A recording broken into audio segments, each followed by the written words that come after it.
First global astro finance digital channel से आपसे मुखातिब होता हूं। आज 18 जुलाई सन 2023। दोस्तों, आज के एपिसोड में हम चर्चा करेंगे कॉटन के ऊपर।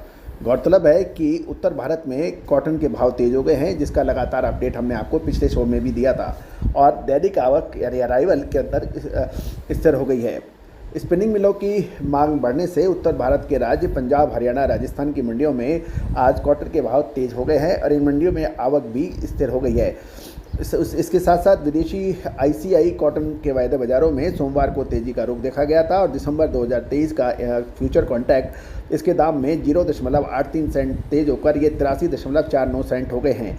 इस दौरान मार्च 2024 का फ्यूचर कॉन्ट्रैक्ट के दामों में वे 0.91 सेंट तेज होकर 82.13 सेंट हो गए हैं और मई 24 वायदा के अनुबंध भी अंतर्राष्ट्रीय बाजारों में 0.69 सेंट तेज होकर 82.04 सेंट तेज हो गए और आज भी आईसीआईसी के भाव में तेजी ही दिखाई दे रही है।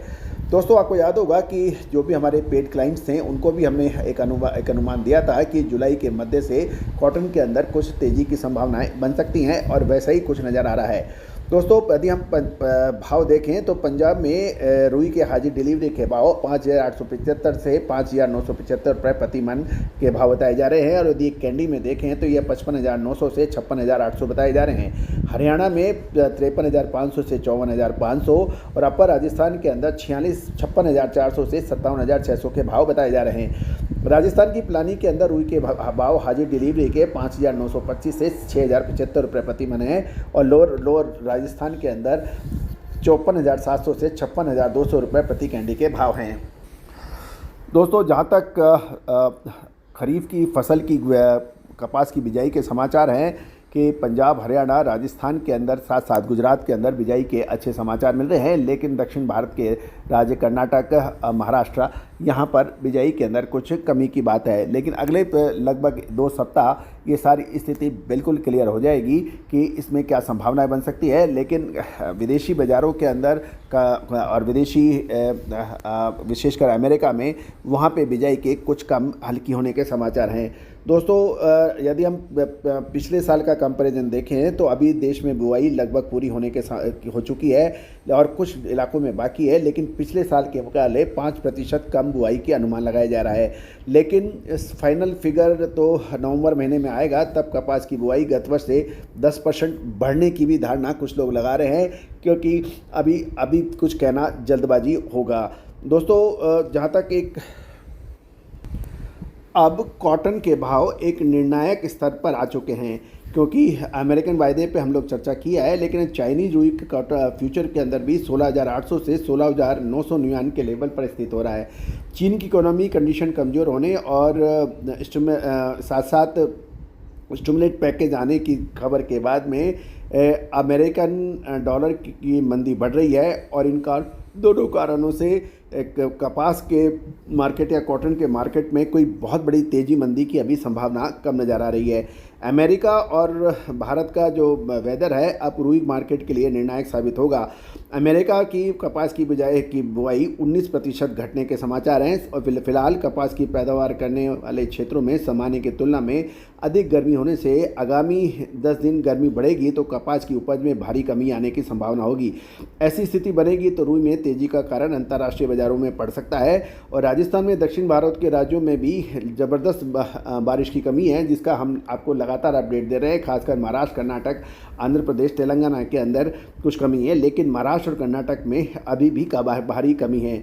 लेकिन आगामी एक हफ्ते के अंदर मौसम निर्धारित कर देगा कि कितनी रिकवरी होगी या नहीं हो पाएगी। हमारा अनुमान ये है कि जुलाई का महीना जो अब 15 तारीख के बाद का जो शुरू हुआ है, इसके अंदर खासकर दक्षिण भारत के अंदर जो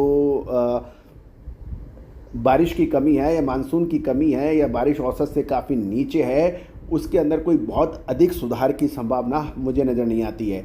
तो दोस्तों, आपको याद होगा मानसून के ऊपर हमारे अपडेट काफ़ी हद तक सटीक साबित हुए हैं। अब देखना ये है कि हमारा ये अनुमान सही साबित होता है या नहीं, लेकिन अगले 10 से 15 दिन दक्षिण भारत के अंदर बहुत बड़ी जो बड़ी कमी अभी तक शॉर्टेज है, उसकी पूरी रिकवरी होना मुझे मुश्किल नज़र आ रहा है। दूसरी ओर एक बड़ा सकारात्मक कदम भारत और बांग्लादेश के बीच में भारतीय रुपये के की करेंसी में ट्रेडिंग होना, ये निर्यातकों के लिए एक अच्छा सबब बन सकता है, क्योंकि बांग्लादेश डॉलर की कमी से बेहताशा उसको तकलीफ़ आ रही है। वहाँ पे डॉलर क्राइसिस है और इस वजह से उसकी वजह से उसके फॉरेन पेमेंट बहुत डिस्टर्ब चल रहे हैं। और यदि भारत और बांग्लादेश के बीच में यदि करार अमल में आ जाता है तो बांग्लादेशी इंपोर्टर्स के लिए भारत से कॉटन का आयात करना काफ़ी सुगम हो जाएगा। और ये लेकिन देखने वाली बात यह है कि भारत सरकार इसको कितने लंबे समय तक निभा पाती है, क्योंकि भारत जो है यदि उसका बैलेंस ऑफ ट्रेड देखें, विशेषकर आयात और निर्यात का जो संतुलन है वो भारत के पक्ष में नहीं है। भारत का इंपोर्ट अधिक है और एक्सपोर्ट कम है। यदि भारत का एक्सपोर्ट कम है और उस टाइम फिर भारतीय मुद्रा रुपये से ट्रेड होता है, उस दशा के अंदर हमें फ़ायदा अधिक है। लेकिन चूंकि यदि हम ट्रेड यदि हमारा अपने रुपये में होगा तो हमारी करेंसी को तो प्रमोशन होगा, लेकिन हमें उतनी मात्रा में डॉलर कम मिलेंगे। इससे हमारी इसी के लिए बैलेंस ऑफ ट्रेड के अंदर कुछ फ़र्क ज़रूर पड़ सकता है। इसके लिए नकारात्मक प्रभाव है। लेकिन बांग्लादेश से हमारा नेट जो है वो व्यापार प्लस में है और भारतीय रुपये की एक्सेप्टेंस यदि बाकी देशों में भी बढ़ेगी, इससे भारतीय मुद्रा बेहतर हो सकेगी।